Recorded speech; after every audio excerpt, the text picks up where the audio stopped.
This is the current federal tax developments for the week of February the 23rd, 2026. Current federal tax developments are brought to you by your state society of CPAs. I'm Ed Zollers, and again, broadcasting this week from here in Phoenix. We're going to talk about some of the things that went on this week in federal taxes.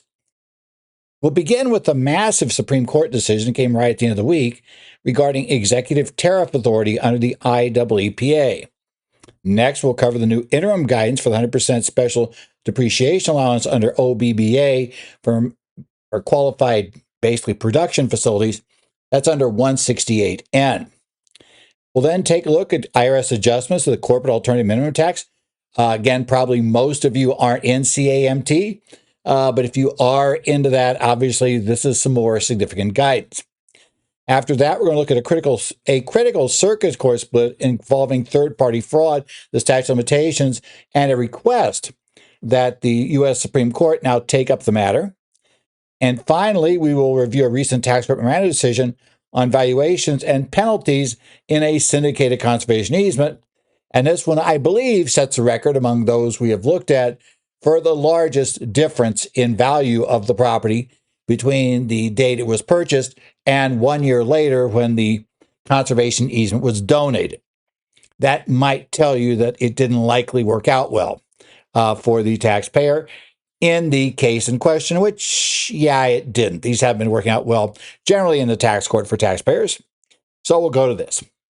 Well, it's not often that a Supreme Court decision on a tax matter suddenly becomes a huge issue everywhere, but this one got a lot of coverage on Friday. This is the case of Learning Resources, Inc. versus Trump and Trump versus VOS Selections, Inc., a pair of cases that were the appeals of which were heard by the U.S. Supreme Court. These are case numbers 24-1287 and 25-250. The Supreme Court issued their decision on Friday, February the 20th, 2026. And you probably heard about this decision if you've read any news since midday on Friday. We'll put it that way. So the basic citation here, again, we talked about, Learning Resources and the VOS Selections case is what we'll talk about. And this talks about the International Emergency Economic Powers Act, which is found in the U.S. Code in essentially Title 50 of the U.S. Code, Section 1701 and following. Now, background for this case: to deal with what he determined to be national emergencies regarding an influx of illegal drugs and persistent trade deficits, President Trump invoked his authority under the IEEPA and imposed tariffs. Under this declared emergency, the president imposed extensive tariffs, and expensive ones too, as it goes, including a 25% duty on most Canadian and Mexican imports and reciprocal tariffs on Chinese imports that were eventually raised to 145%. Now, the taxpayers sued in this case, arguing that IEEPA did not grant this authority to the president. The Federal Circuit ultimately agreed with the taxpayers, affirming that IEEPA's statutory grant allows the president to regulate importation, did not authorize these unprecedented and unbounded tariffs. The Supreme Court granted certiorari to resolve this dispute over the matter in question, and so we're now before the U.S. Supreme Court. Chief Justice Roberts actually authored the main report, right? And he grounded the majority's opinion on the fundamental separations of powers, right, when he held for the taxpayers. Article 1, Section 2. You have to remember that Article 1, Section 8, I should say, of the U.S. Supreme Court, U.S. Constitution, I say, grants Congress the exclusive power to lay and collect taxes, duties, imposts, and excises, right? And according to the report, according to basically the opinion, the majority opinion, the framers uniquely vested this taxing power within the legislative branch, explicitly denying the executive branch any inherent peacetime authority to impose tariffs. And the government actually conceded that the president lacks inherent peacetime authority to levy tariffs. Consequently, their entire defense was built on a sweeping statutory interpretation, arguing that Congress delegated this massive taxing power to the executive branch through IEEPA's allowance to regulate importation, that the regulation of importation includes imposing tariffs. Now, the court, and there's a lot of splits on this, but The court, in the main opinion, heavily relied on their major questions doctrine to strike down the tariffs. Now, I need to say, this is one of those pieced together opinions where you have concurrences that agree in result but not in reasoning. And the major questions doctrine is one of the areas where some of those who basically ruled with the same result differ their opinion. So arguably, it's a majority opinion, which it is, but it's also a majority opinion that doesn't really have, 6 justices, because it was 6-3 opinion, that are saying that, in fact, the major questions doctrine applies to this. In fact, if anything, there is a minority that believe that the major questions doctrine ultimately gives us this answer. Certainly, a few don't believe the major questions doctrine to begin with. And then at least one indicated that the major questions doctrine should never be applied to foreign affairs.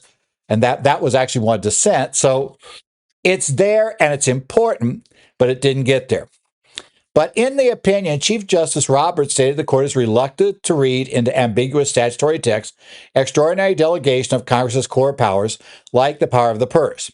Because importing tariffs carries profound economic and political significance, the executive branch was required to point to clear congressional authorization for the tariffs that were imposed. Now, the government's argument that an exception to this doctrine should exist for emergency statuses or foreign affairs was explicitly rejected by the majority. Turning to the text of IEEPA under Title 50, United States Code, Section 1702A1B, the court pointed out that while the statute grants a lengthy list of powers, such as the power to investigate, block, or nullify, there is absolutely no mention of tariffs or duties in that section. The government attempted to argue that the power to regulate importation encompasses the power to tax. The opinion dismantled this, stating regulate typically means to fix, establish, or adjust by rules, and is not synonymous with taxation. Furthermore, reading regulate to mean tax would render IEEPA partly unconstitutional, because the statute also allows the president to regulate exportation. Interpreting this as taxing power would directly violate the U.S. Constitution's explicit ban on the federal government taxing exports. So the 6-3 split we get in this, right? We have the concurrence and a dissent. 6 justices agreed that IEEPA does not support the tariff. They don't agree on why, right? The proper interpretive framework. Now we have a concurrence from Justice Gorsuch with Justice Barrett going along with this one. And they vigorously defended the use of the major questions doctrine. They viewed it as not as a novel invention, but a long-standing clear statement rule essential for protecting Article 1's vesting clause from executive overreach. Right? Now, in Kagan-Jackson's concurrence, and these two are on the left end of the court, Gorsuch and Barrett are on the right end of the court, Kagan and Sotomayor and Jackson concurred in the judgment, but wholly rejected the major questions doctrine as unnecessary. Justice Kagan argued, because she penned this concurrence, that the ordinary textualism easily resolves the case. Noting if you combine the statute's verbs and objects, it results in 99 authorized actions, exactly none of which involve raising revenue. Now, there were 2 dissents. Kavanaugh had a principal dissent, and he was joined by Thomas and Alito, and he dissented by relying on historical context. He argued that tariffs are a traditional and common tool to regulate importation. He noted President Nixon used identical language to impose the tariffs in 1971, and he pointed to the 1976 Supreme Court case Federal Energy Administration versus Algonquin S&G Inc. as precedent that a statute authorized the president to adjust the imports permits monetary exactions. Fancy term for asking for money, right? Now, Justice Thomas added a separate dissent, so it's kind of like a concurring dissent, arguing that the non-delegation doctrine only protects core legislative powers affecting life, liberty, or property. Because importing is historically viewed as a privilege, he argued Congress can freely delegate the power to impose tariffs to the president. Now, again, dissents are interesting, but they don't control the law at this point. They're more interesting for potential ways you can read what's being said here, and then to see how certain cases in the future might drift regarding this, or if there's a change in the court. Now, one big problem we have is, and you're seeing it this weekend, is the unanswered question of what the heck is done about refunds. For any clients you have impacted by these tariffs, they're probably going to want to know when I'm going to get my money back. Do I get my money back? How do I file for it? The majority opinion remained conspicuously silent on whether or how the federal government must go about returning these illegally collected tariffs. Now, Justice Kavanaugh, remember, who was a dissenter, has no problem pointing out this issue that you guys dodged a major problem here. He sheds lights on this looming administrative disaster, relying on concessions made during oral arguments where this got a lot of discussion, including by some of the justices who either were involved in the majority, and including, I believe, as I recall, we had both Gorsuch and we had Barrett, who both actually got into this problem of how in the heck you're going to undo this. Isn't this a bit of a mess? And, Justice Kavanaugh points this out. He warned administrative refund process is likely to be a mess. One of the problems we have here is who do you refund it to? The real issue becoming, yes, we know who paid the tariff. The company that imports the item pays the tariff. Whoever imported it, that they write the check. But since many of them have passed some or all of that tariff along to consumers, to later consumers in higher prices, that gets us the whole question of, well, who do you give the money back to? Do you give it back to the importer? Or do you somehow try to figure out who the ultimate consumer was? And by the way, because importers are rarely able to pass along 100% of the increased cost, do we have to do some sort of crazy division? That's going to be an interesting question to get answered. It is possible that Congress could attempt to answer the question with some sort of general purpose rebate. But that suggests that we could get a bill through Congress right now, which seems to be a really more interesting question. Now, as we said, this is the problem we have here. It is a, economically crazy situation because we know that part of the tariff had been passed along to other parties, and that, who do you refund the money to? And I guarantee you, people are not going to wait before filing court cases looking for money and looking for refunds. That's already, those cases are getting ready to be filed right now. And they probably will be filed, a few of them this week. So we'll see what's there. And also, given the unprecedented size of the tariff, the Treasury may be required to pay billions of dollars. I've heard upwards of $133 billion have been collected. So that could have a significant consequence to the Treasury, not surprisingly. When you're advising affected importers, you need to prepare them for a highly complex and delayed refund process. It's going to take a while to figure this thing out. So we get our visual recap for this week, right? We basically have in this case the core constitutional clash in the learning resources case, which is executive overreach with the constitutional verdict, is how the court frames this, right? The executive overreach, I'll get the words out of there, right? It points out the unprecedented nature of the tariffs, which range from 10% to a staggering 145%. The president had justified this under IEEPA by citing national emergencies related to drug trafficking and trade deficits. And the executive's entire statutory basis rested on stretching the phrase regulate importation to include taxation. Now, the Supreme Court's verdict, which is on the right side of the screen, you're watching this on the video version, there the court held firm to the text of Article 1, Section 8, which explicitly and exclusively vests the power to lay duties and taxes in Congress. They're saying, that's it, that's as far as we need to go. They said the court's statutory finding that the power to regulate importation is entirely distinct from the power to raise revenue. The list of powers granted the president under Title 50 U.S. Code Section 1702A1B is missing any mention of tariffs or duties. Didn't say it. Also, the key issue here, at least for a large part of the majority, the court utilized the major questions doctrine to conclude that such an extraordinary delegation of Congress's taxing power would require clear, explicit congressional authorization, which IEEPA simply does not contain. Now, I would note the concurrence from the liberal justices essentially arrives at the same argument that, the language of the statute doesn't contain this issue.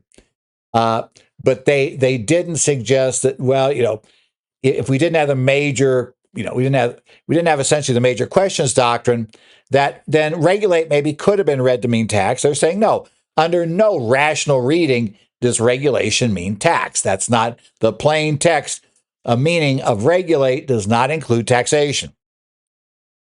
So the real problem we've got, how's the money coming back, and if it is?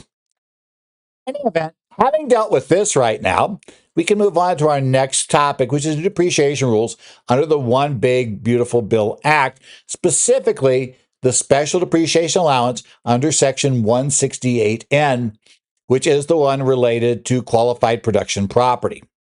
And notice 2026-16, that also was issued on Friday, February 20th, deals with this issue. This provides some crucial, immediately administrative guidance regarding the new temporary special depreciation allowance for qualified production property. Because the enactment of the One Big Beautiful Bill Act fundamentally altered depreciation timelines, we needed some operational rules prior to issuance of proposed regulations and final regs. And this is meant to bridge that gap for this whole issue under 168N and how it moves forward. So the key things we're looking at here are going to be Notice 2026, I should say 16, came out on February 20th. And the key sections we're looking at here are Section 168N1A and 168N1B, right? And Section 70307 of the One Big Beautiful Bill Act modified makers in Section 168 by adding a brand new subtraction under 168N. This provision establishes a temporary 100% special depreciation allowance for qualified production property, QPP. Under 168N1A, if a taxpayer makes the proper election for eligible qualified production property, the depreciation deduction for the year the property is placed in service includes an allowance equal to exactly 100% of the adjusted basis of that property. And it's important because one of the qualifying requirements to be qualified production property is it must be, in essence, commercial real estate, which normally be a 39-year recovery period. So very advantageous, rapidly increased expensing. When you apply this new section, you must follow the strict ordering rules. IRC Section 168N1B mandates that the adjusted basis of QPP must be first reduced by this 100% deduction before computing the amount otherwise allowable as a regular depreciation deduction for that taxable year or any subsequent taxable year. You're not allowed to double up here. And pending formal regulations, this notice, 2026-16, provides the details rules governing the definitions, property eligibility, and recapture that we're going to look at over the next few slides. First, to define QPP. To qualify for the 100% special depreciation allowance, the property must be non-residential real property, that is maker's property, used by the taxpayer as an integral part of a qualified production activity. Now, Congress imposed very strict, rigid windows for eligibility. The construction of the property must begin after January 19th of 2025 and before January 1st of 2029, so by the end of 28. Additionally, the property must be placed in service after July 4th of 2025 and before the end of 2030. 168N2C explicitly excludes any portion of building used for offices, administrative services, lodging, parking, sales, research, or software development from being qualified production property. Therefore, normally we must allocate the unadjusted depreciable basis between eligible and ineligible property using a reasonable method, such as based on square footage or a cost segregation analysis. There is, however, a de minimis rule that's added by this notice. To reduce compliance burden, the IRS provided a taxpayer-friendly safe harbor. If 95% or more of the physical space or property satisfies the integral part requirement at the time it's placed in service, the taxpayer may elect to treat the entire property as QPP. So as long as we have, 5% or less, we have 5% or less of the property that is non-QPP under these automatic, having to reclassify things out, including the ones by statute and the ones that simply just aren't used in the proper type of process. If we can get that below 5%, we can just treat the entire property as qualified production property. Now, here's the other catch here. We're looking now at Section 168 N2BI and across reference Section 179 D2 and 3. There's an original use hurdle. Generally, to be qualified production property, must be property whose original use commences with the taxpayer. However, clients that produce, basically, are purchasing an existing building can utilize a specific used property safe harbor. Acquiring used property can qualify as basically acquisition of QPP if you meet 3 rigorous tests with this property.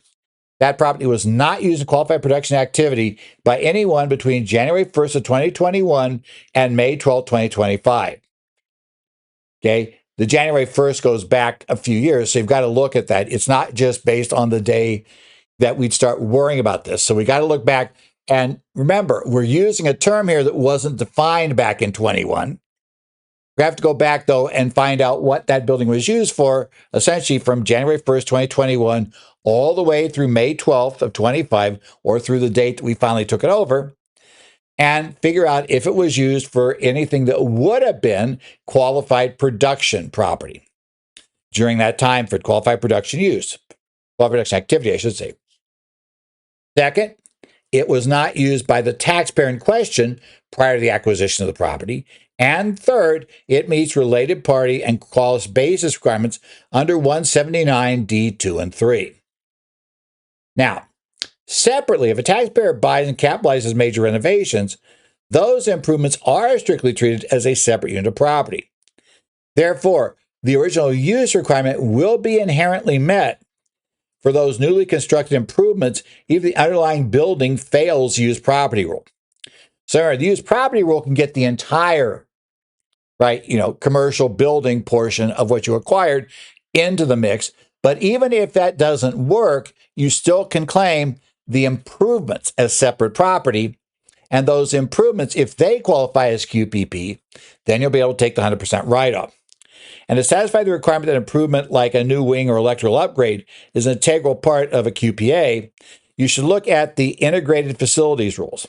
If multiple properties operate together and are physically co-located, they may be treated as a single unit. Notice 2026-16, using example of a $2 million electrical upgrade. Its qualification as QPP is determined by whether the factory it services operates as an integral part of a QPA, qualified production activity. Next up, obviously, what's a qualified production activity? So this is section 5.029 of Notice 2026-16, and this is interpreting section 168N, 2D, N7, and IRC section 954D. Core definition for qualified production activity is that the property only qualifies as such if it is used in a qualified production activity to qualify under, to be allowed for 168 and write-offs. The statute defines this as manufacturing, production, or refining of a qualified product that results in a substantial transformation of the property. Obviously, the question is, what's a substantial transformation? The IRS defines in this notice substantial transformation as processing constituent elements or raw materials into a final, complete, distinct item that is fundamentally different from the original inputs. So, illustrations. Notice 2026-16 gives clear affirmative examples. Converting wood pulp to paper qualifies. Steel rods to screws would qualify, or freshly caught tuna to canned tuna.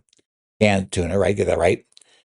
Things that don't qualify, The note strictly states that grouping and packaging multiple finished goods like gift baskets or subscription boxes does not result in a substantial transformation.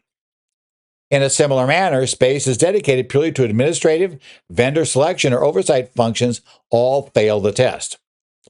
And the IRS strongly cautions all of us against using this definition of substantial transformation outside of 168N. For instance, they specifically say do not extrapolate these rules or examples to other areas of the code and specifically call out section 954D as a place you should not attempt to use this. What about the recapture rules? And that's a special rule we've got here. So this looks at section 8.01, 1A and 1D, and 8.051, along with interpreting IRC sections 168 and 5A, newly added, and section 1245A 1 and 2. You have to aggressively monitor these assets due to the 10-year trap. In essence, there is a strict 10-year looking forward monitoring period beginning on the date the QPP is placed in service. And if it doesn't maintain its qualifying property status for that entire 10-year period, you will have a 1245 recapture event. Now, if there's a change in use, a recapture event under change in use is triggered if the property ceases to satisfy the integral part requirement and is used in a disqualified productive use. Note that switching from one eligible qualified production activity to another eligible qualified production activity does not trigger recapture. Now, the mechanics, if it is determined that there has been a change in use that triggers this, then 1245 treats the property as being disposed of, forcing the taxpayer to recognize ordinary income equal to the excess of the property's recomputed basis over its adjusted basis. And the recomputed basis would be the basis that you would be at, assuming you had actually used the standard depreciation period for that property, rather than take the 100% write-off. So in essence, it's going to be much like what happens when, let's say, we have a vehicle. We have a vehicle. They took it 179 because it was over the magic level. So we got 100% bonus. So this vehicle was entirely written off the first year because they used 100% for business use. But then, a year later, they dropped below 50%. Remember, we have to go back and recompute straight line and figure out how much they would have gotten, add back the excess they've taken over what they would have had at the beginning of the year, pick that up as recapture. Basically the same thing here. They got to recognize that ordinary income. Now, there is a temporarily idle safe harbor. That is property taken out of service for a finite period with the expectation of resuming a qualified production activity, like during a production line upgrade or facility maintenance, is considered temporarily idle and does not trigger a change in use. Obviously, we're going to have a finite period that we can point to and our reasonable expectation of resuming qualified production activity.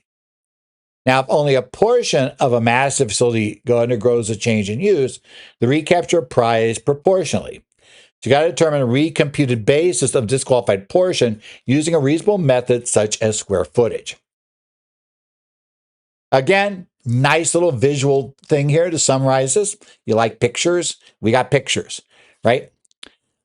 In this case, it's got a summary of the mechanics, limitations, and compliance rules for the new temporary 100% bonus or special depreciation allowance under the One Big Beautiful Bill Act. Eligibility and timelines we see here on the left side. You got to look at the core requirement. The property must undergo a substantial transformation, such as converting raw wood pulp into paper. There is the critical regulatory timeline that you'll find there along the bottom, right? Construction must begin on January 19th. The property must have been placed in service before January 1st of 2031. And by the way, we're going to borrow the rules we normally use for bonus depreciation to determine beginning of construction, which means if it's self-constructed property, the 10% rule will come into play, right? Or, binding contracts also come into play for acquisitions of things. So we're looking at that. Remember the 95% de minimis rule?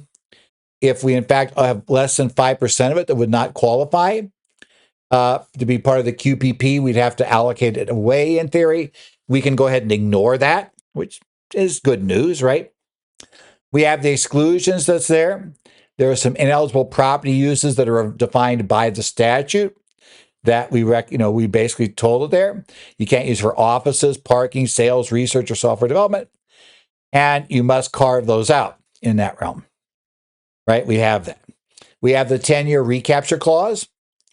Remember that we have that. There is a huge risk if it doesn't stay. There's no excuse here. In fact, the company just, let's say, hey, it turns out that making whatever we were making is just not going to work. So, we basically decide to convert the factory into, I don't know, a showroom or something, do something different, but we don't need that manufacturing capacity anymore. You're going to trigger the recapture. So you have to be aware of it. There's no real excuse there. And also remember, there is a required election statement. Didn't mention it much on the slides, but the notice tells you exactly how to make this election. If your client is acquiring property that may qualify under 168N for the 100% write-off, you want to make sure you carefully note, how to make this work and you follow the rules. Next up, we have Notice 2026-7, issued on February 18th. This talks about the corporate AMT and their adjustments and relief. So this is the third major development, right? We're going to look at this issue. Now, the IRS issued Notice 2026-7 on February 18th, 2026. We've already had some guidance issued on the corporate AMT, but this is additional guidance and targeted relief.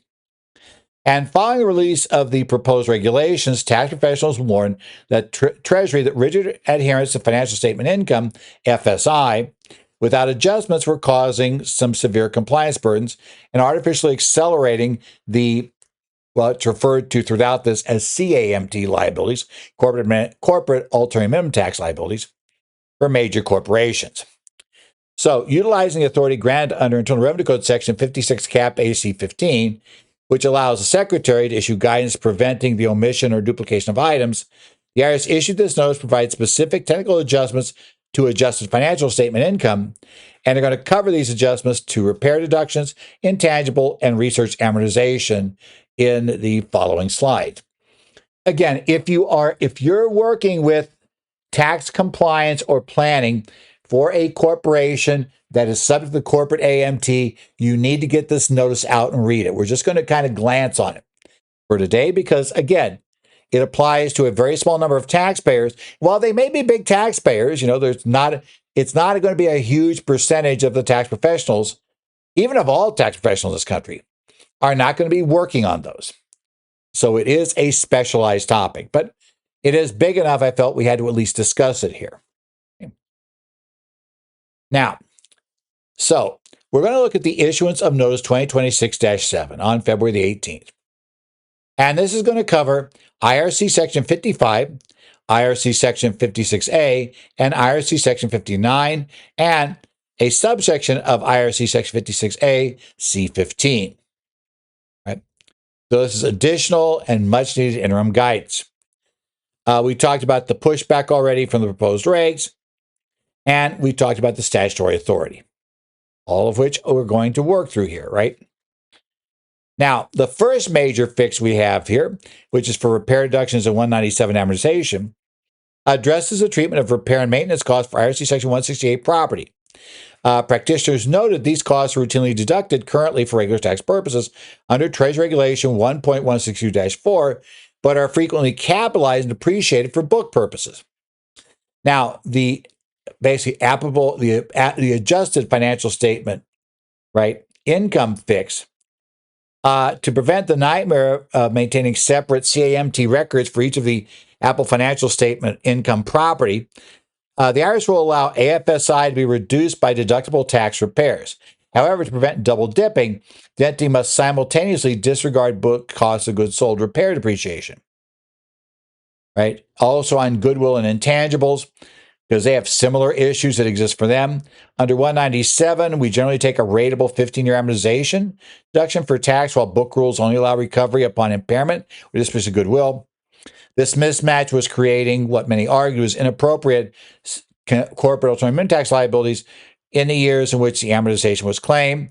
Notice 2026-7 provides that AFSI may be reduced by deductible intangible tax amortization. Upon the eventual taxable disposition of the assets, the practitioners and taxpayer are going to have to redetermine any gain or loss in the FSI by using a newly recalculated CAMT basis rather than the standard AFS basis, okay, alternate financial statement basis, or Apple financial statement.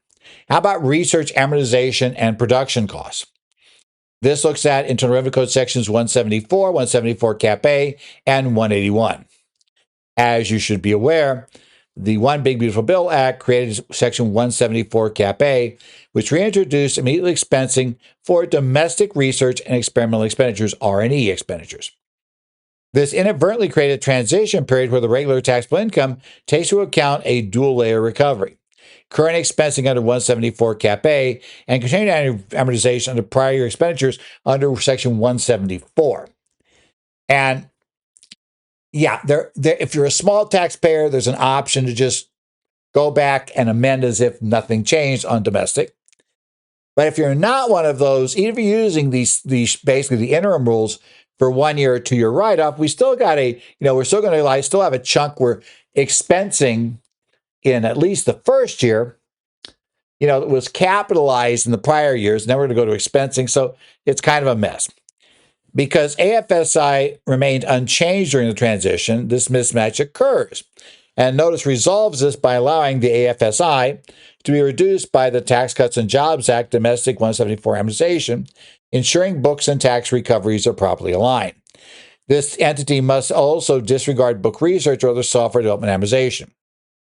A parallel issue exists under Section 181 Qualified Production Costs. That allows immediately expensing of qualified film, TV, and live theatrical productions. Book accounting, however, generally is going to capitalize these costs as a single asset. The IRS provides a simplified tracking. A bifurcated AFS asset, was basically overly complex. But notice 2026-7 simplifies this by allowing AFSI to be reduced by the deductible 181 costs, as long as the entity disregards related book cost of goods sold, depreciation, and expenses in later years. Next up, we've got a couple of other reliefs, one on materials and supplies, and another for financially troubled companies. And these cover Treasury Regulation 1.1623C1IV and Treasury Reg 1.1502-28. Now, clients with a high volume of tangible property under $200 face a book tax discrepancy. These items are deducted currently for tax under Section 1.162-31IV, but are often capitalized for book, resulting in an artificially elevated AFSI.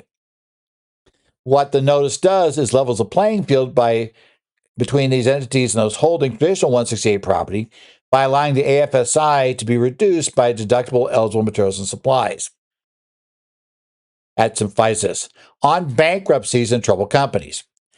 Transitioning to those entities now, the notice clarifies that the application of attribute reduction rules. The IRS specifically confirmed the consolidated return rules under Treasury Regulation 1.1502-28 apply. So, for CAMT entities emerging from a non-transactional bankruptcy utilizing fresh start accounting, there are very specific computational rules found in this notice. The CAMT basis must be computed by completely disregarding any gain or loss reflected in the FSI, as well as disregarding any adjustment to the AFI basis that resulted from the bankruptcy emergence. Finally, let's talk about anti-avoidance and outbound transfers. Practitioners were highly critical of the proposed 2-year anti-avoidance rules under proposed Reg 1.56 Cap A-4. The prior rule acted as a rather blunt instrument, forcing full AFSI inclusion if even a single dollar of foreign stock basis was taken into account within 2 years. Now, the 2026-7 provides relatively welcome relief by modifying the strict per se rules into a rebuttable presumption. Now, such a transaction is merely presumed to have a principal purpose of avoiding CAMT liability, but you can rebut that presumption. taxpayers and an advisor have a defense avenue now. You can successfully rebut this if a taxpayer can present facts and circumstances clearly establishing that the transaction had a valid principal purpose other than avoiding the corporate minimum tax. Okay? That's going to be the key issue. Finally, the notice addresses double taxation concerns related to outbound transfers of intangible property under Section 367D. And the IRS dictates a foreign corporation properly treating a deemed payment as allowable deduction may reduce its adjusted net taxable income by that amount, successfully presenting double taxation at the entity level. And again, we have our nice little picture here for some key, AFSI adjustments under this notice, right? So we have these deductions here. This is really a summary, like I said, very through these things. We have the tax repair deductions here, the special rules we discussed for goodwill and ineligible, and basically an intangible amortization, the research expense issues, and then we have the operational adjustments and anti-avoidance rules, which for specialized production and supplies issues, our rebuttable anti-avoidance presumption we discussed, and the treatment of bankrupt and troubled companies. Next up, an appeal to the circuit, a petition for a writ of certiorari in the case of Murrin versus Commissioner. This was a case decided by the Third Circuit Court of Appeals in 2025. And on February 17th, the petition for the writ of certiorari was filed, right? So they want the U.S. Supreme Court to dive into this case, which we discussed a few months ago, you may remember. And this case asks where an innocent taxpayer can be subject to IRS assessments decades after filing simply because their third-party preparer committed fraud without the taxpayer's knowledge. The outcome of this case dictates whether taxpayers can rely on the statute of limitation, basically to take this away from you after a certain period of time, or if they're going to face a regime of being potentially liable for any return you ever had done prepared by somebody, a tax preparer, if that preparer can be shown to have prepared a fraudulent return. Because remember, a lot of preparers are out there selling, we get you the biggest refund possible. And obviously, one way to get a big refund is to lie. That is one way to it. Not saying they all do that, but it is a method some unscrupulous preparers have definitely taken over the years. So let's talk about the main dispute here in this case. A foundational rule of tax administration is found in, IRC section 6501A. I accidentally touched the button and flipped the slide. So sorry about that for those who are watching on the TV or on video, your computer, whatever. So section 6501A generally says the IRS has to assess tax within 3 years of the time you filed a return. Right? So that means we get to the third year. So, we're sitting here, somebody filed on time, the return on time for 2022. We get to April 15th of 26. The statute will have closed because 3 years will have gone from the deemed date it was filed in April of 2023. If they're on extension, we go to the actual date they filed and look at 3 years from that. But, it's all over. So right now, for most of us, the IRS cannot go back and assess tax on a 2021 return issue. That return is done, gone. We don't have to keep records forever and be able to defend that return forever. IRS has lost their chance to challenge it, unless it turns out that this is covered by the exception at 6501C1, which allows the IRS to assess at any time, so no statute, in the case of a false or fraudulent return with the intent to evade tax. Now, the key question in this case is, does this indefinite tolling of the statute of limitations apply when the fraud and intent to evade belonged to a third-party preparer and the IRS is unable to show the evidence, because the burden's going to be on them in this case, that the taxpayer had intent to defraud? Right. In Murrin, the taxpayer hired preparer Dwayne Howell for years 1993 for 1999. Howell, the preparer, placed false entries on the returns to evade tax. He was eventually convicted criminally of, basically doing these returns to evade tax. The taxpayer signed them in complete good faith, entirely unaware of the fraud, or at least the IRS couldn't prove that Stephanie Mirren was aware there was a fraudulent item there, and they're not even asserting that that was true. But despite her innocence, the IRS assessed a notice of deficiency in 2019, over 20 years past the standard assessment statute expiration date. Right? They had 3 years to assess, and they're talking about assessing for returns in the 90s from 93 to 99. They're issuing notice of deficiency in 2019, which is its own question about why the IRS was still there doing it, but that's a whole different issue that was never covered in a Third Circuit decision.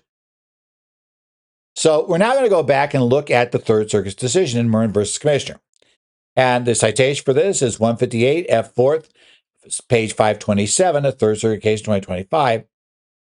And they're going to reference the Barton Werfer versus Buckley case, which is U.S. Supreme Court case 598 U.S. page 69, 2023, as well as look at IRC section 6501C1, IRC section 6663C, and IRC section 6664C1.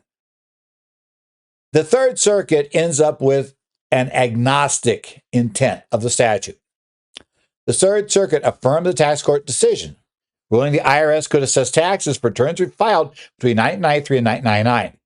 They held that IRC section C1 is agnostic regarding who possessed the intent to evade. If the return was prepared is fraudulent on its face, and there was intent to evade by anybody, not just the taxpayer, right? Because let's face it, the preparer had intent to have the taxpayer evade taxes, because that increased the refund, which probably arguably increased the number of returns they got and the money they'd make. That would be the issue. Now, the panel relied heavily on a textualist analysis of the passive voice used in the statute. Citing Supreme Court's bankruptcy decision in Barton Werfer versus Buckley, the Third Circuit reasoned that the phrase false or fraudulent return focused is on the event, the filing, rather than the actor, the taxpayer. The court further justified its stance by pointing out that unlike the civil fraud penalty statute of 6663C, right, or the reasonable cause exception of 6664C1, subsection 6501C1 deliberately omits the word taxpayer. They're saying, see, that's the proper way textually to read this. Now, one thing I'm discovering, every decision now claims it's being textualist. And the theory of textualism was that, well, this is going to make it easy. You follow the plain meaning. However, we're quickly discovering that judges disagree on plain meaning. We'll see how this one goes, right? Now, the Third Circuit explicitly stated it was parting ways with the Federal Circuit, creating a direct circuit split with the 2015 decision BASR partnership versus the United States. Now, to be fair, Third Circuit, what they really said was that because that intervening Supreme Court case, that effectively BASR holding had been overturned. The Federal Circuit has never said that, and the Supreme Court's never ruled on it. But that's the Third Circuit's view. Now, in BASR, dealing with a fraudulent tax shelter promoted by an attorney to innocent partners, the Federal Circuit held that 6501C1 suspends the statute of limitation only when the taxpayer themselves act with a fraudulent intent to evade tax. The Federal Circuit emphasized the exception must be read, in essence, along with other fraud provisions found in the code, such as sections 7454A and 6663, which specifically evaluate and penalize taxpayer conduct. And there's also historical context. The BASR court in the Federal Circuit, the panel, traced the statutory language back to the Revenue Act of 1918, knowing that historically the fraud penalty and limitation exceptions were housed in the same section, intrinsically linking the suspension of repose to the taxpayer's specific intent. Suspension of repose is a fancy way of saying the statute of limitation, right? You had to have intent for this to happen. Now, the arguments for the Supreme Court to review this. A key one is the argument against the geography of justice. The petition argues that the current split creates intolerable disparity. And this is because how you get the Federal Circuit is you have to go to the U.S. Federal Court of Claims, right? To get there, you must prepay your deficiency and sue for a refund in the Court of Federal Claims, right? And then you're protected by the BASR standard. Now, the problem is, of course, most taxpayers don't want to pay the tax to start. Many can't pay the tax to start, right? And also, even if you can, it is generally more expensive to have to go to, to try a case in either U.S. District Court or the Court of Federal Claims, right? It's going to be a more expensive process, if nothing else, because in the case of Court of Federal Claims and in the case of Federal Circuit, you got to argue the case back in D.C. There's going to take some issues here, right?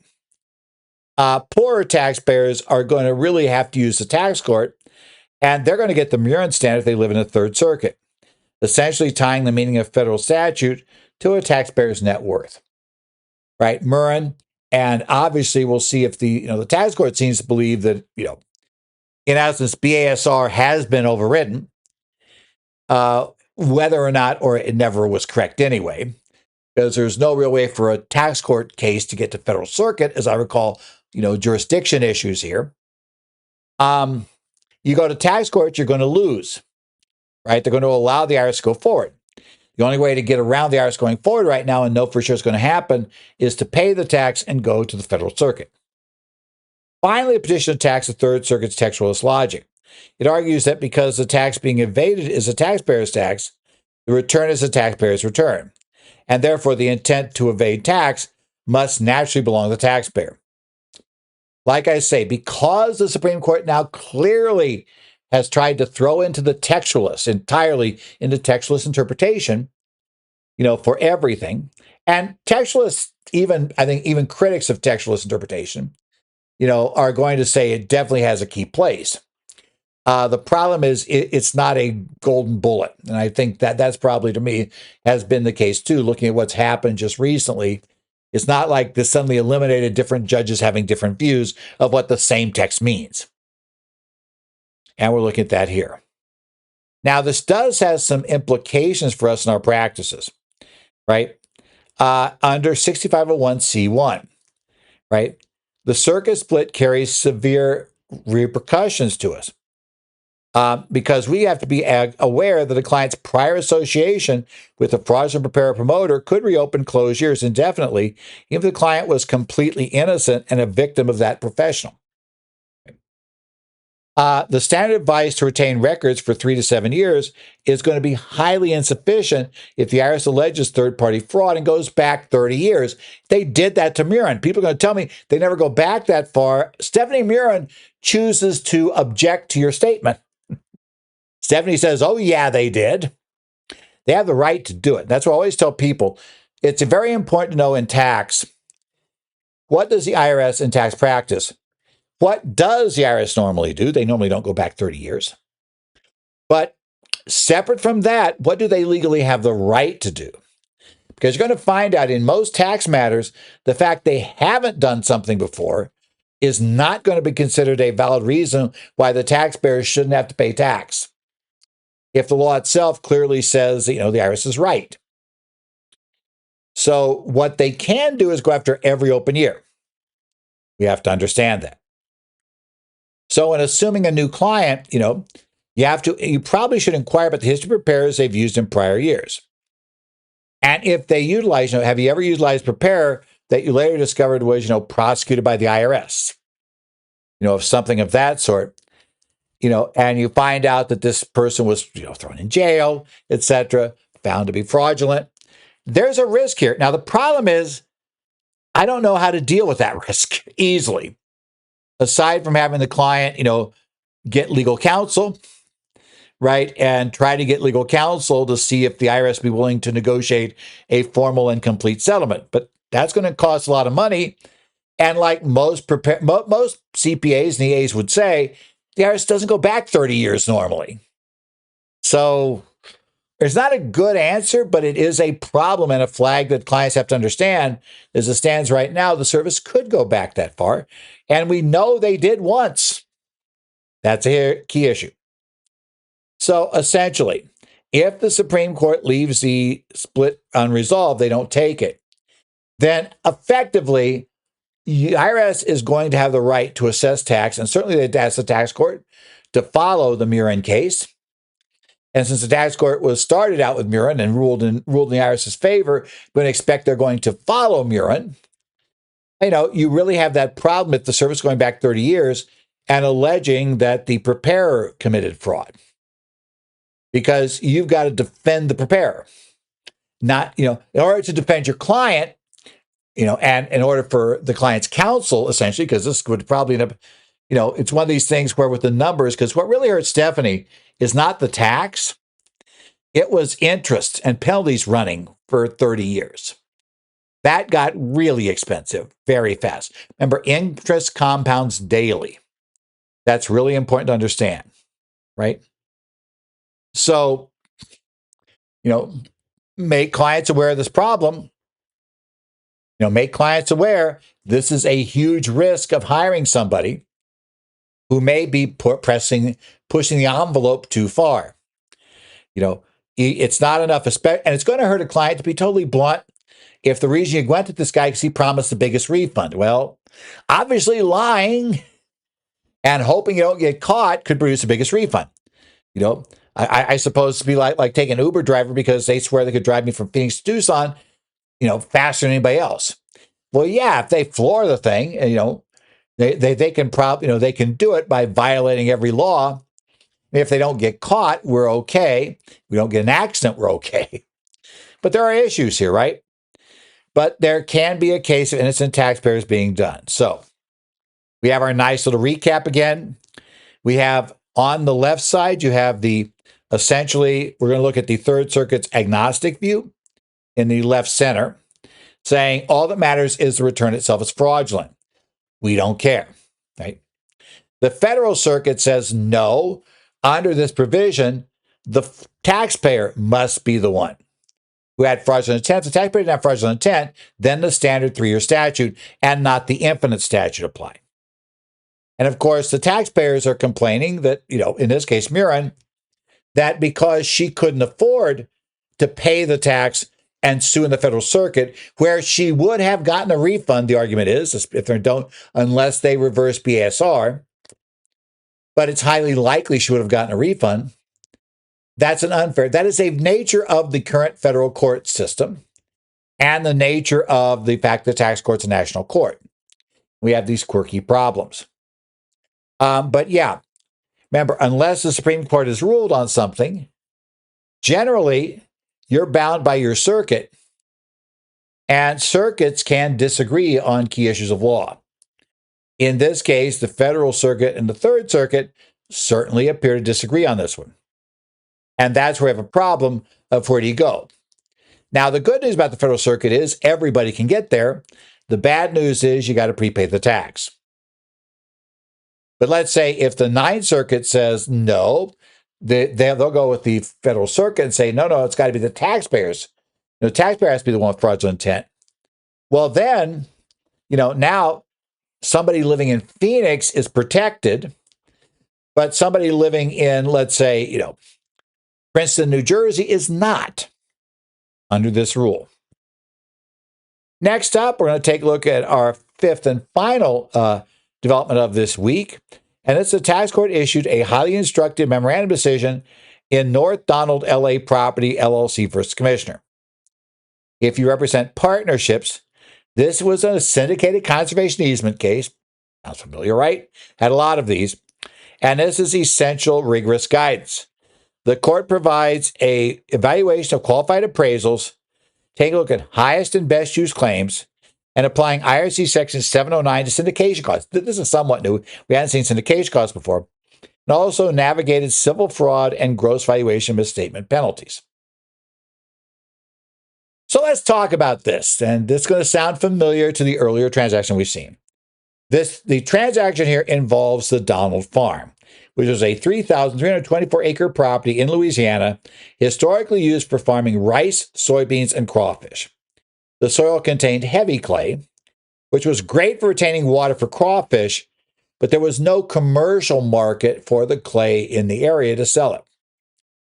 Now, a promoter known as 60 West purchased the property in March 2016's arm's length transaction for just under $9,900,000, which equated to just under $3,000 per acre. Now, 60 West carved out a 260.48 acre parcel to syndicate to the petitioner, which is the North Donald, Louisiana Property LLC. Despite this property being zoned agricultural, the partnership's appraisal posited that the highest and best use of the land was a commercial clay mine. Well, it's not Georgia, so we can't do granite, so we're going to do clay this time. If this sounds awfully familiar, it is. This we're on repeat. And the bad news is that the taxpayers keep, in essence, these partnerships that have been sold as tax shelters keep, going to the tax court. The results aren't changing. Somebody's got to get a win in the Court of Appeals if this is going to change. Because the tax court, gang, let's get it through our heads right now. You're going to lose it, right? If you've got these facts. What are the facts? They utilize a discounted cash flow method for this land now based on this theoretical commercial clay mine. Remember, tax court does not like this. The tax court has told us in published decisions that highest and best use is not appropriate for raw land that has never been used for such a use and for which there is no demonstrable likelihood that it would be used for that at any time in the foreseeable future. Right? But they use that to claim, remember, it's $3,000 an acre? We're now going to get a value of $439,492 per acre for this, the before issue. So on 2017 Form 1065, the partnership claimed an $11,391,000 charitable contribution deduction for the contribution of an easement. Remember, they paid less than $10 million for this property. And they're claiming $115,309,000 for giving away only the easement, right? So the position was the land had appreciated by more than 14,000% in just 21 months on its stated basis of $802,232. And like I said, that $10 million was for all of this big property. This is just a small part of it. Yeah, gang, that's a tough to believe story. First thing, ignoring everything else, that sounds way too good to be true unless you have, to be totally blunt, I need a sale, a property nearby to that did have somebody buy it, for, in this case, $800,000 and then sell it for over nearly $120 million, right? Because it's only partial. If you can't show me a real one that happened, this thing is just not going to fly. And I'm telling clients, it's not going to fly. The only chance is nobody audits it. And these days, if the number of these cases we're seeing, guess what? These things are getting audited. This one's happening. So, a couple of issues here. The challenge on whether there was a qualified appraisal and whether that appraisal was done properly and whether highest and best use is an appropriate way to do it. Now, the IRS argued the appraisal failed to follow the standards here of the USPAP standards, the ones normally used in appraisals, right? Now, the court reiterated the technical failure to follow the standards does not make an appraisal per se non-qualified. It merely affects its persuasiveness. Because the tax matters partner lacked knowledge of the promoter's deceptive letters of intent, right? The promoter had made up letters of intent that suggested that there really was a claim mine that could be done in there. The appraisal technically qualified, preventing complete disallowance on strict substantiation grounds. But it was given zero weight because the court did not like highest and best use method that was used here. Establishing a property's highest and best use requires proposed use be legally permissible, financially feasible, and have a reasonable prospect of achievement. None of which was true about this supposed clay mine, right? The court forcefully rejected the clay mine's highest and best use. The land was zoned exclusively agricultural. Rezoning was unlikely due to intense neighborhood opposition against a 100-foot deep pit with heavy truck traffic in their agricultural areas.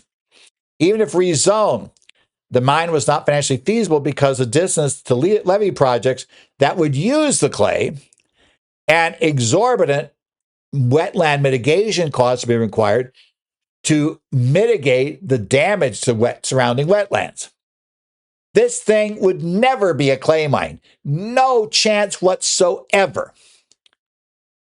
But again, what happens in these cases is they hire an appraiser to just basically brainstorm some wild theory about something, whatever's on the property. Well, it's something that is mined some places and where it's in the perfect place next to the perfect location where there's no mitigation costs. It would be worth this. None of those are true about this property.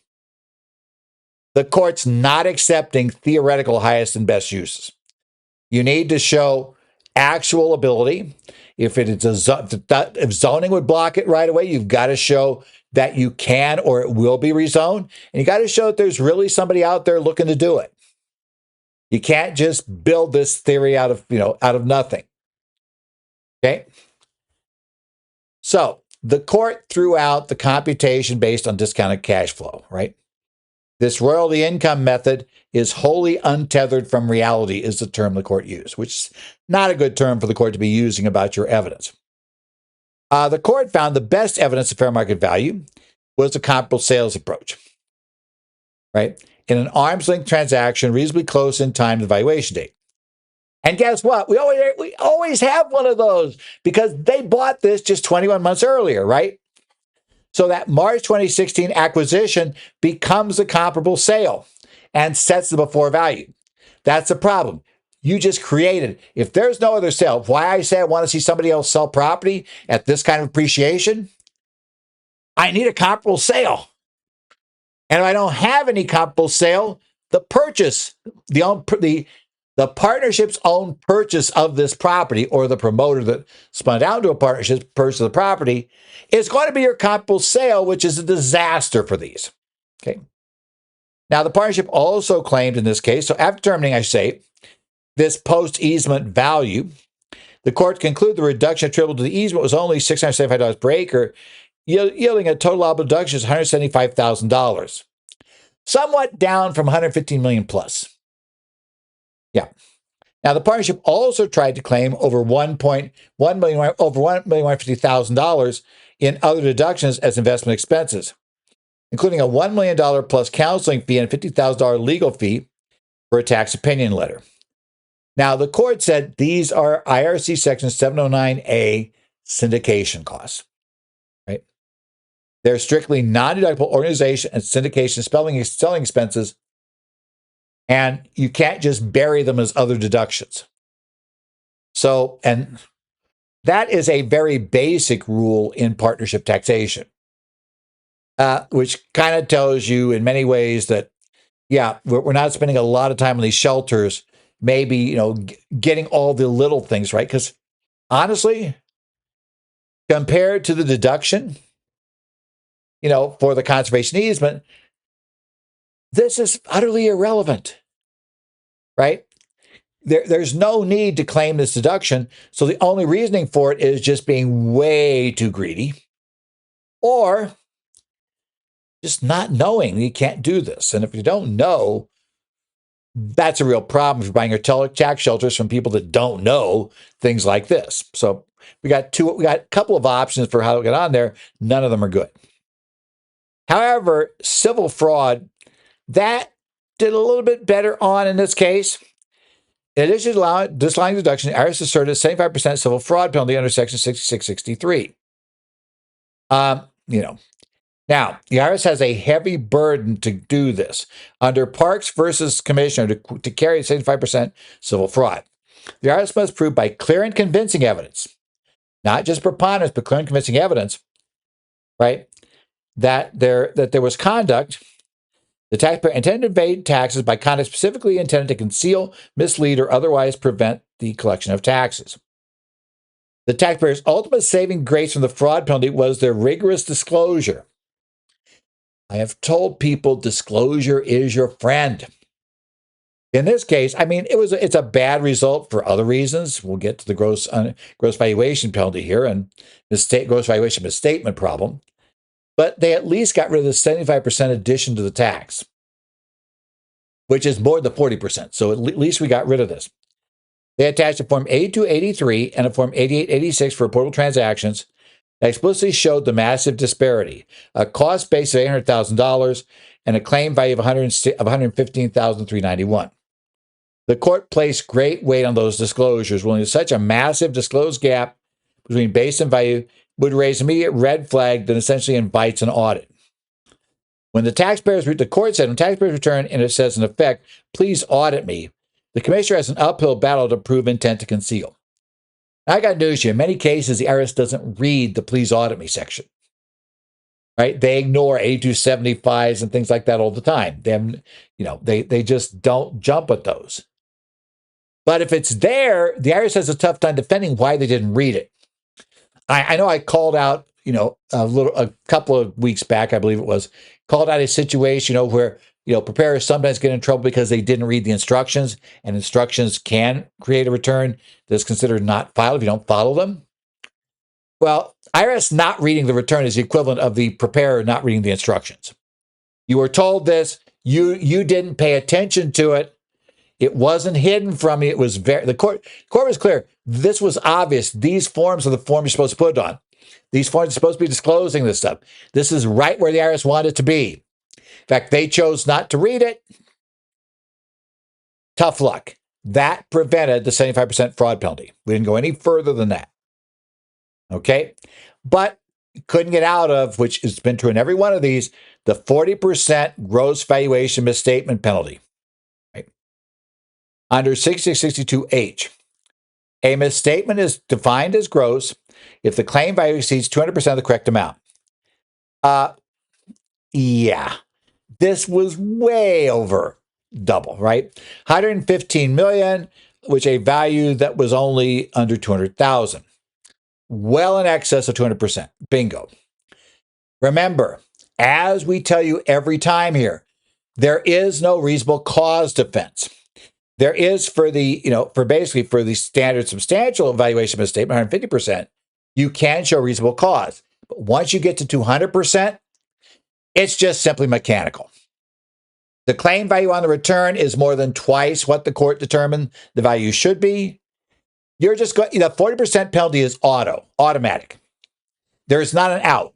You can't claim you relied on a tax professional. You can't claim you relied on the appraiser. It doesn't matter. Your excuse simply doesn't matter here. There's no reasonable cause. You're there. And finally, the court imposed a 20% negative penalty under 6662B, one on the portion of underpayment related to the disallowed $1.15 million in other deductions, the syndication and organization costs, right? And they tried to argue they relied on their professional advisor, but the court ruled they failed to establish good faith reliance on professional advice for deducting what the code says is clearly capital items.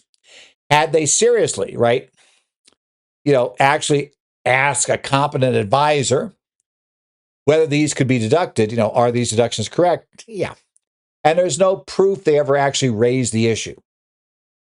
Merely just, having somebody prepare the return does not generally get you this good faith reliance. So 14,000% delusion. That is a record. We've talked about a lot of these. I don't recall anyone being anywhere near this number, right? So what we have is, the fantasy versus reality, right? So we had a fantasy that somehow this was worth 14,000% more than we paid for it, that those idiots that sold us to it just utterly didn't understand the mining. My theory is, why didn't we sell it? We were idiots. Why are we giving away and making sure it can never be done? Either we got a huge charitable intent, which seems not likely, or we don't really believe the value. We believe it's not even worth what we're going to get for the charitable contribution. So we're going to take that, right? At least on an after-tax basis. The court's finding was that agricultural was what was going to always be done. It's what it was sold for. It's what people were selling the lands for there. There was no comparable sale, anything like what they showed. And it was highly unlikely to see, anything changed in this, right? The bottom tells us why highest and best use fell apart, right? Under the White House Hotel, a valid highest and best use must be legally permissible, physically possible, and financially feasible. The claim mining theory failed on all the fronts. The land was zoned agricultural, was 90% wetlands, and rezoning was highly improbable due to the community opposition. As well, market saturation and high transportation costs made the proposed mine economically impossible. And of course, our big problem is the 40% gross misstatement penalty is what you always get hammered with in these cases. Be aware of that, right? Again, if the claimed value is more than twice, they need to get to that level for the tax benefits to pay for the investment, right? Because they have their investment plus the fees they're taking. For your tax rate, even at the top rate, they're going to need to probably have at least a 200% increase, if not far more. In this case, way more. Yep, another problematic conservation easement case. This brings us to the conclusion of this week's current federal tax developments for February 23rd. To recap, today we looked at the Supreme Court's major invalidation of executive tariffs under the IEEPA, the IRS's interim guidance for the 168N 100% deduction on what's basically commercial real property if it's used for a qualified production activity. Right? We need that. We're going to look at the CAMT adjustments also the IRS issued this week, if that involves you. The hoped for Supreme Court showdown over third-party preparer fraud. Stephanie Miron hopes they take up her petition. And just yet another crazy, insane, and it's not going to work, syndicated conservation easement case. At least not going to work at tax court. Gang, you got to get these to the Court of Appeals and win. I don't hold out a lot of hope you're going to win at the Court of Appeals, but I really hold no hope you're winning at tax court unless you've got some substantially different facts. And no, just having it appreciate 10 times more than anybody else is not the direction I'm looking for significantly different facts, to be honest. So, if you have any questions, you've got my email address, edzollers@currentfederaltaxdevelopments.com, which is on the slides. You can download the slides and the text of the updates from our website, currentfederaltaxdevelopments.com, on the audio and video updates page that you can see there. I also I'm a member of a number of state societies, look at their Connect boards. That includes, I follow the Connect postings on Arizona's board, New Jersey's, Illinois, Minnesota, and Washington, and Idaho. So keep that. If you have any questions that you post there, and I think I can help answer, I'll try to jump in. But otherwise, thank you for tuning in this week. And it's been yet another fun week of current federal tax developments. And hopefully we will see you again next week.